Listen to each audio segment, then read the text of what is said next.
Hello everyone, आज हम class 12th physics chapter 13 nuclei से नेक्स्ट टॉपिक कंप्लीट करेंगे। इसमें आज हम देखेंगे न्यूक्लियर फिज़न और न्यूक्लियस फ्यूज़न के बीच डिफरेंस और ये दोनों होते क्या हैं इसके बारे में बात करेंगे। तो पहले हम न्यूक्लियर फिज़न के बारे में बात करते हैं। देखिए, फिज़न का क्या मतलब होता है? Break down. हमने अपने जूनियर क्लासेस में पढ़ा हुआ है फिज़न और फ्यूज़न के बारे में, ठीक है। तो इसमें क्या है? न्यूक्लियर फिज़न है। तो देखिए, मान लीजिए न्यूक्लियर फिज़न के बारे में देखते हैं। ये आपका क्या है? न्यूट्रॉन है। जब ये किसी भी हैवी न्यूक्लियस से जाके मिलता है, ये आपका न्यूट्रॉन था, ये क्या है? न्यूट्रॉन। ये किसी भी हैवी न्यूक्लियस से जाके मिलता है। अब देखिए, ये यहाँ आ जाएगा तो इसमें हो जाएगा, ये दोनों साथ में हो जाएंगे। ये क्या है? पॉजिटिवली चार्ज है। अब ये दोनों क्या हो जाएंगे? दोनों क्या अनस्टेबल हो जाएंगे, ठीक है। न्यूट्रॉन पे तो कोई चार्ज नहीं होता, लेकिन ये क्या हो जाएंगे? जब ये हैवी न्यूक्लियस से टकराएगा तो ये दोनों क्या होंगे? अनस्टेबल हो जाएंगे। ये क्या है? अभी अनस्टेबल स्टेट में है और ये दो लाइटर न्यूक्लियस का फॉर्मेशन करेगा, ठीक है, और बहुत सारी एनर्जी देगा हमें, ओके। वहीं न्यूक्लियर फ्यूज़न में क्या होता है? दो न्यूक्लियस जो होते हैं आपस में कंबाइंड होके कोई एक न्यूक्लियर बनाते हैं एंड बहुत सारी उसके साथ एनर्जी भी हमें प्रोवाइड करते हैं, ठीक है। ये क्या होता है? आपका न्यूक्लियर फ्यूज़न होता है, ठीक है। इतना क्लियर? आपको पता होगा कि न्यूक्लियर रिएक्शन जो होती है वो बेस्ट रिसोर्स होता है एनर्जी का, हमें ये चीज़ पता है। ये जब दो पार्ट्स में होती है, न्यूक्लियर फिज़न और न्यूक्लियर फ्यूज़न, तो ये क्या होता है? इनमें थोड़ा सा डिफरेंस होता है, तो इसे ध्यान देते हैं। पहले हम न्यूक्लियर फिज़न के बारे में बात करें। अगर स्टेटमेंट वाइज आपको लिखना हो तो आप क्या लिखेंगे? When a heavy nuclear split into two two lighter nuclei of a comparatively same mass number with the emission of energy, then it is known as nuclear fission। अब देखिए इसमें क्या बोला है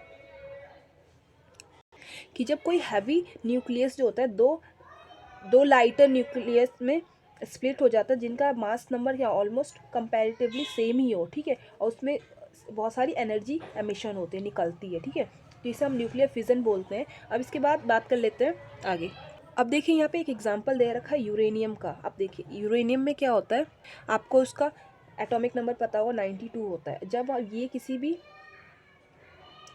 न्यूट्रॉन से क्या करता है? टकराता है, तो क्या करता है? इसका जो आउटकम्स होगा वो क्या होगा? दो न्यूक्लियस होंगे जो कि क्या है? Ba और Cr है। Ba हम किसे डिनोट करते हैं? बेरिलियम को, और Kr क्रिप्टन को, ठीक है। ये दोनों क्या है? अनस्टेबल आइसोटोप्स हैं किसके? यूरेनियम के, ठीक है। तो मैंने बोला था ना, दो न्यूक्लियस मिलेंगे आपको और बहुत सारी एनर्जी मिलेगी। तो यहाँ पे हमें कितना 200 MeV एनर्जी मिल रही है हमें, ये चीज़ क्लियर है। और 3 न्यूट्रॉन्स मिल रहे हैं। अब ये 3 न्यूट्रॉन्स क्या है उनके बारे में भी हम नीचे बात करेंगे, ठीक है। तो यहाँ ध्यान दीजिए। अब देखिए क्या हुआ जब ये न्यूट्रॉन जो था, अब ये जो आपका यूरेनियम का न्यूट्रॉन था, इसने क्या किया? दो हमें आइसोटोप्स ऑफ यूरेनियम निकाल के दिए। ये क्या हो जाएगा? आपका Ba हो जाएगा और ये क्रिप्टन हो जाएगा, ठीक है। बेरिलियम और क्रिप्टन, इतना क्लियर है। अब देखिए, इसके साथ बहुत सारी एनर्जी प्रोवाइड करेंगे। इसके साथ जो 3 न्यूट्रॉन की बात हो रही थी वो ये 3 न्यूट्रॉन है, क्लियर। ये 3 न्यूट्रॉन होंगे आपके किसके? यूरेनियम के, ठीक है। आगे बात करते हैं। देखो, जब अब अगेन ये जो आपका न्यूट्रॉन निकला है, ये फर्दर किसी और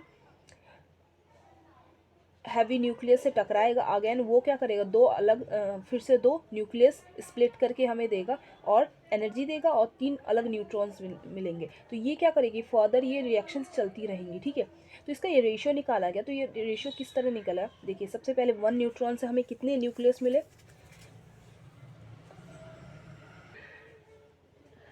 2 न्यूक्लियस मिले, एनर्जी मिली और 3 न्यूट्रॉन मिले। उसके बाद अगेन वो जो दो न्यूक्लियस मिलने के साथ साथ जो हमें 3 न्यूट्रॉन मिले थे, उन्होंने आगे फर्दर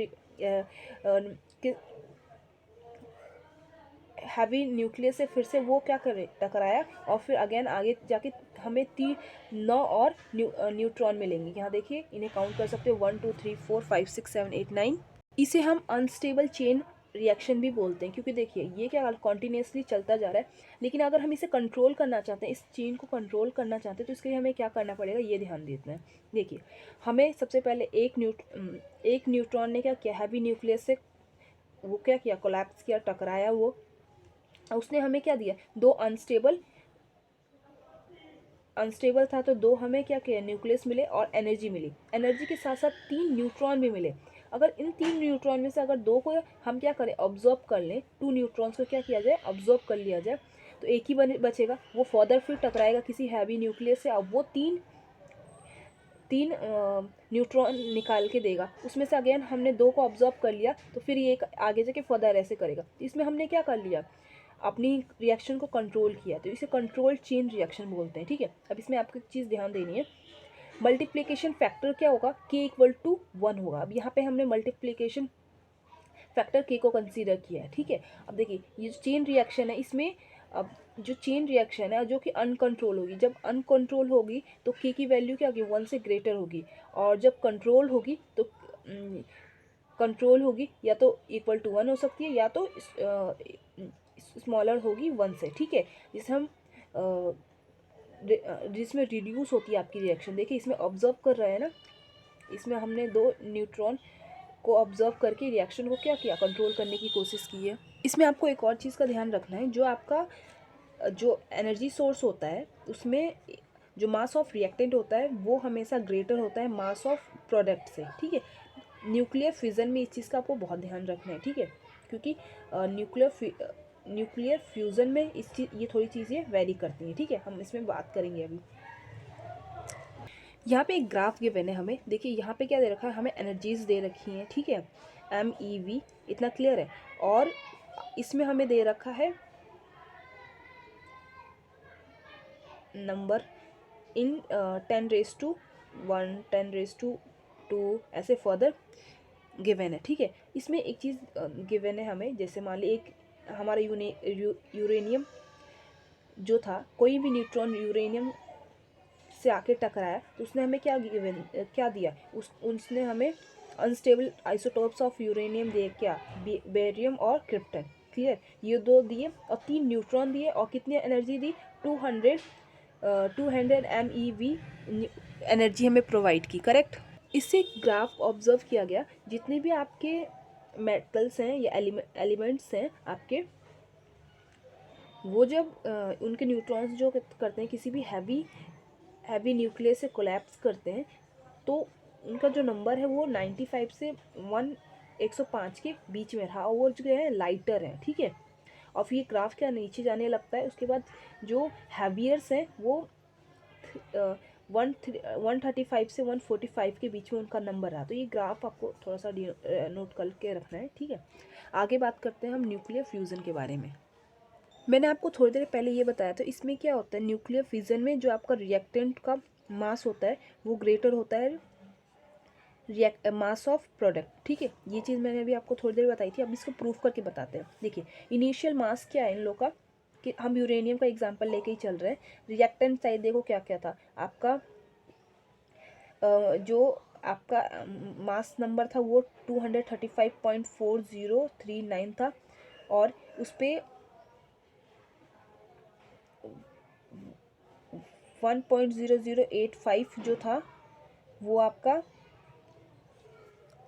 उसका मास है जो न्यूट्रॉन आके इससे टकराया है। ठीक है, तो इन दोनों को सम करेंगे तो 235 समथिंग आ जाएगा AMU, ये ध्यान रखना है। अब रिएक्टेंट में देखते हैं क्या, हमें क्या बेरिलियम मिले थे, और Ba मिला था, और क्रिप्टन मिला था Kr। ठीक है, और 3 न्यूट्रॉन्स मिले थे। अगर हम इनके मासेस का सम करेंगे टोटल, तो हमें इतना मिलेगा। अब देखिए इसमें और इसमें कितना फ़र्क है, ये जो है थोड़ा सा, ये क्या है, ग्रेटर है, ये स्मॉलर है। ठीक है, आपका ये जो मास डिफेक्ट आ रहा है, हमने जब इसका डिफरेंस निकाल के देखा, ये क्या आ रहा है, 0.12153 MU का डिफरेंस आ रहा है। ये जो बाइंडिंग एनर्जी है ये यहीं से निकाली जाती है, जब इसको हम 921 से मल्टीप्लाई कर, तो यहाँ पे हमें बाइंडिंग एनर्जी कितनी मिल गई, 200 MeV। ठीक, इतना क्लियर। अब हम न्यूक्लियर फ्यूजन के बारे में बात करेंगे। When 2 lighter nuclei combine together to form heavier nucleus, जब दो न्यूक्लियाई लाइटर वेट में कंबाइन करके हैवियर न्यूक्लियस का फॉर्मेशन करते हैं, उसे हम न्यूक्लियर फिजन बोलते हैं। अब इसमें क्या होता है, लार्ज अमाउंट ऑफ एनर्जी जो होती है रिलीज होती है देन फ्यूजन। अब क्यों होती है इसके बारे में हम बात करेंगे। जैसे मान लीजिए यहाँ क्या है, ड्यूट्रॉन है और जो हीलियम है आपका He प्लस आपका 1 न्यूट्रॉन, और हमें कितनी एनर्जी मिली 3.27 MeV। ठीक है, जैसे मान लीजिए दो हीलियम है, इन दो ये आपस में दोनों क्या करें, कंबाइन करेंगे और कंबाइन करके He हीलियम बनाएंगे। ड्यूट्रॉन मतलब दो हीलियम के एटम्स। ठीक है, क्योंकि देखिए हीलियम क्या करता है, H2 में हमें मिलता है नेचर में। ठीक है, तो ये दोनों कंबाइन करके क्या फॉर्म किया, इन्होंने एक हैवियर न्यूक्लियस फॉर्म किया और यहाँ पे क्या एक न्यूट्रॉन मिला और आपको एनर्जी मिली। ठीक है, अब सन का क्या होता है, सन जो होता है वो भी एग्जांपल है किसका, न्यूक्लियर फिजन का। न्यूक्लियर फिजन मतलब उसमें भी क्या ऑल टाइम फ्यूज़न होते रहता है, कौन से हीलियम एटम का। ठीक है, दो हीलियम्स आपस में कंबाइन करके H2 बनाते हैं। ठीक है, इतना क्लियर है। अब देखो इसकी कंडीशन क्या होती है, ये आपस में देखो जब ये मिलते हैं ये आपस में क्या रिपेल कर रहे होते हैं। ठीक है, अब इसको ओवरकम करने के लिए क्या चाहिए होगा ये देखते हैं। To overcome the repulsion between combining nuclear charge, kinetic energy needed, so very high temperature 10⁻⁷ is required. अब देखिए होता क्या है, अब ये भी आपको पता है ना, जो ये दोनों क्या होंगे, हमारे जो दोनों हीलियम के एटम्स जो होंगे आपस में क्या प्लस चार्ज होंगे। ठीक है, क्योंकि न्यूट्रॉन तो एकदम न्यूट्रल होता है, लेकिन उसमें क्या अंदर प्रोटॉन भी प्रेजेंट होता है, अब प्रोटॉन पॉजिटिवली चार्ज होते हैं। अब दोनों सेम चार्जेस हैं तो ये क्या करेंगे, रिपेल करेंगे। ये दोनों क्या करेंगे, आपस में रिपेल करेंगे और इसको कंबाइन, ये जो रिपल्शन है इसको ओवरकम करने के लिए, इन दोनों न्यूक्लियाई को कंबाइन करने के लिए हमें क्या करना होता है, हमें बहुत सारी काइनेटिक एनर्जी की नीड होती है। उसके लिए आपको पता है, जब काइनेटिक एनर्जी कब इंक्रीज करेगी या कब बढ़ेगी, जब टेम्परेचर ज़्यादा होगा। तो सन का टेम्परेचर तो बहुत ज़्यादा है, इसीलिए ये प्रोसेस वहाँ पॉसिबल हो पाती है। और मिनिमम कितनी एनर्जी चाहिए होगी, 10⁻⁷ केल्विन। ठीक है, इतनी एनर्जी आपको नीडेड होगी। इसके बाद देखिए क्या होता है, to increase the frequency of collision very high pressure is needed. अब बहुत सारा ये जो कॉलिजन हो रहा है कि दो एटम्स का आपस में मिल रहा है, तो इसके लिए क्या बहुत सारा प्रेशर भी चाहिए होता है, very high pressure is needed. ठीक है, आई होप आपको ये दोनों टॉपिक समझ में आए हो। Thank you for watching.